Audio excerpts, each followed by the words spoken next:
Greetings, you volatile chimeras. I hope you're doing well. My name is Graham, and welcome to the Crack-A-Pack here on LRRMTG. Today, we are opening a pack of Conspiracy Take the Crown, aka Conspiracy 2, aka Conspiracy Watch the Throne. This was given to us by New Game Plus at PAX Aus 2016. This was, I believe, our first time down at PAX Aus, and we did a little interview with the good folks at New Game Plus, and they were a very nice bunch. We did a sort of an interview slash two-headed giant game, if I recall correctly. All the memories are now flooding back to me, in a very nice little LGS in Melbourne near an incredibly fancy donut shop. So, I mean, the donuts certainly struck a chord. Yeah, let's go.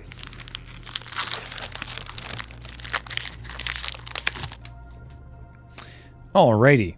Starting off, we have Fiery Fall. It's 5 and a red. For an instant, Fiery Fall deals 5 damage to a target creature, and it's got basic land cycling for 1 and a red. I think we talked about Fiery Fall a bit when we were opening some Modern Masters some weeks or months or who knows back. 6 mana is a lot, but 5 damage is a lot, and sometimes you need to kill something. Slash, go looking for a land. Stromkirk Patrol, 4 and a black for a 4/3 vampire soldier. Whenever it deals combat damage to a player, put a +1/+1 counter on it. Sure. Okay. The reprints that are in Conspiracy are not nearly as interesting as the new cards that are in Conspiracy, so forgive me if I'm glossing over the Stromkirk Patrol slightly. Jeering Homunculus. 1 and a blue for a 0/4 Homunculus. When it enters the battlefield, you may goad target creature. A reminder that means until your next turn, that creature attacks each combat if able, and attacks a player other than you if able.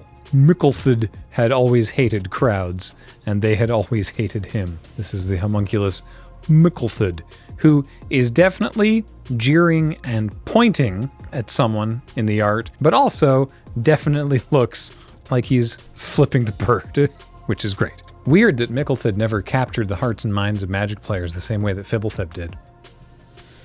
I don't know why. Kiln Fiend. It's 1 and a red for a 1/2 elemental beast. Whenever you cast an instant or sorcery spell, Kiln Fiend gets +3/+0 until end of turn. Gonna put the screws to someone with Kiln Fiend, especially if you could give... perfect. Sorry, I was halfway through my sentence when I saw the next card, which is Strength in Numbers. 1 and a green for an instant. Until end of turn, target creature gains Trample and +X/+X, where X is the number of attacking creatures. That's what you need. If you can give Kiln Fiend Trample, you can one-shot somebody. And that's why they're the friend. Ghostly Possession. 2 and a white for a creature enchantment. The enchanted creature has flying and prevent all damage that would be dealt to and by enchanted creature. So it doesn't stop them from attacking or blocking.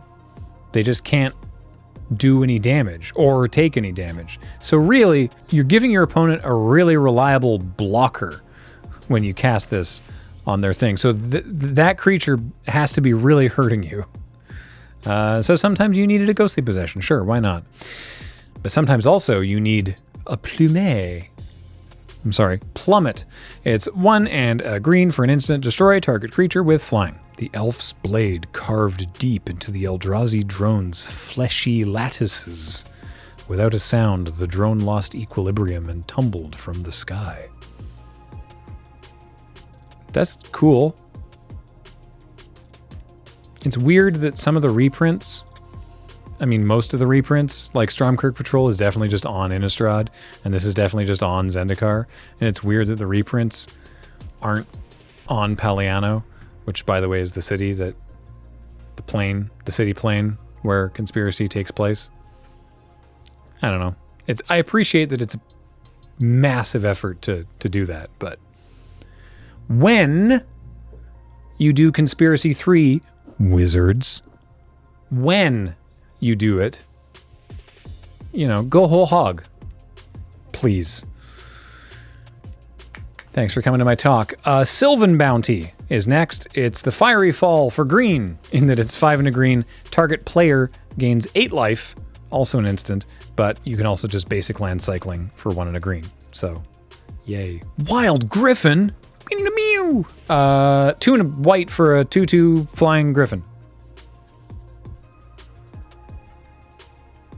Farmers typically keep their flocks at 13 sheep, 1 to distract the griffins while they take the other 12 to market. Wow. Don't want to be the 13th sheep. You don't want the 13th sheep to find out that they're the 13th sheep, you know? Hey, Cyril, how about you like hang back slightly from the rest of the flock today? Why? Oh, no reason. No reason. I don't know, shepherding sounds like it sucks. Next, Twin Bolt. 1 and a red for an instant. Twin Bolt deals 2 damage divided as you choose among 1 or 2 target creatures and or players. It's completely fine. Boy, we made a lot of we got a lot of mileage out of this next card in terms of like joke equity. It's Nessian Asp. 4 and a green for a 4/5 snake, apparently, with reach, and for 6 and a green, it has Monstrosity 4, which it says, if this creature isn't monstrous, put 4 +1/+1 counters on it, and it becomes monstrous. So you can only do that once. Even if the counters get removed, it is still monstrous, and it'll be monstrous forever until it changes zones. But yeah, just a snake, not a hydra. I know in the script it was only Alex that was bothered by this, but really it bugged more than just Alex. Vertigo Spawn. What? Never heard of this card, and that art is wild. 1 and a blue for a 0/3 illusion. Thank goodness it's not real. With Defender. Whenever Vertigo Spawn blocks a creature, tap that creature. That creature doesn't untap during its controller's next untap step. Ugh. This is some eldritch looking nonsense. Ooh, we have a Draft Matters creature. Animus of Predation. 4 and a green for a 4/4 avatar. Draft Animus of Predation face up. As you draft a card, you may remove it from the draft face up. These cards aren't in your card pool. If you remove a creature card with flying from the draft, with cards named Animus of Predation, Animus of Predation has flying. The same is true for First Strike, Double Strike, Death Touch, Haste, Hexproof, Indestructible, Lifelink, Menace, Reach, and Vigilance. Like, you can be in, say, green-red. We'll just say that you're in green-red.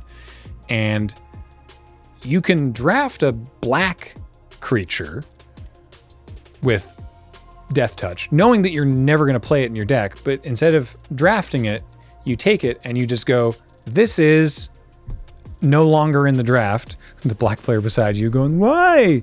And now, when you cast Animus of Predation in your game, it has Death Touch. I love the messing with the draft cards. This was really cool. I should have started by explaining how you play Conspiracy, probably. It's a normal draft with 8 players. It's not a normal draft. Why did I say that? It's a draft with 8 players, and there's cards like this that mess it up. There's also cards called Conspiracies that are like little secrets that have effect on gameplay.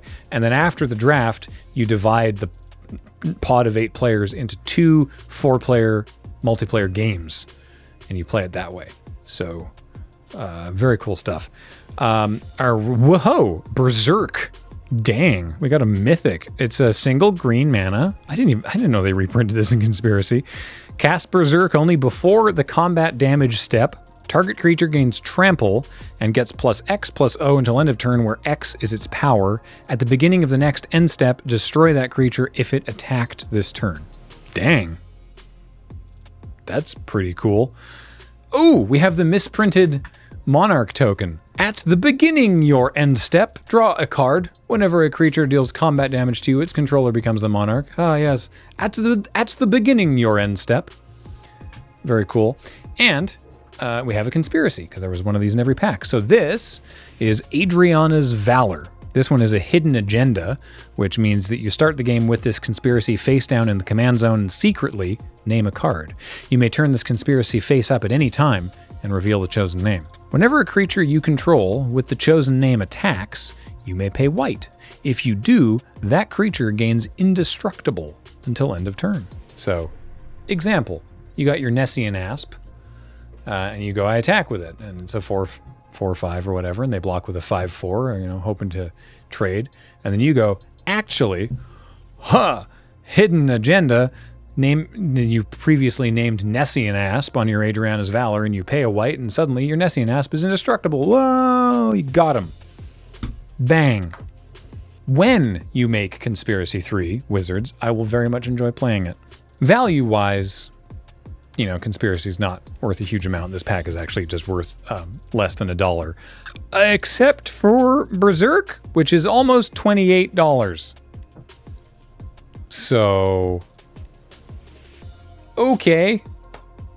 If I'm drafting, I would probably take the Berserk. Not because of the value, but, well, I mean, also that, but just because it's a very, very powerful effect. Animus of Predation's fun. Taking Conspiracies highly is always good. And Nessian Asp, honestly, is pretty sweet, too. There's a lot of very playable cards here for a Conspiracy game. But, yeah, $27.72 for Berserk. Not so shabby. Well, hey, thanks to our Melbourne friends at New Game Plus. I hope you're all keeping well. Haven't obviously spoken to you in 6 years? Yeah. There's lots of people I haven't spoken to in 6 years, so don't take that personally. Until next time, if you want to send us a pack to open, you can do so to the address on your screen. Or if you'd like to support us on Patreon, you can do that at patreon.com/loadingreadyrun. But if you're keen to just chill out here and watch and hopefully tell your friends and maybe do a like and leave a comment and all that sort of stuff, then that's awesome too. So thanks for doing that. Until next time, I've been Graham. James is on tech. Matt edits these. Heather gets them online. Thank you all so much for watching, and we'll talk to you next time. Bye.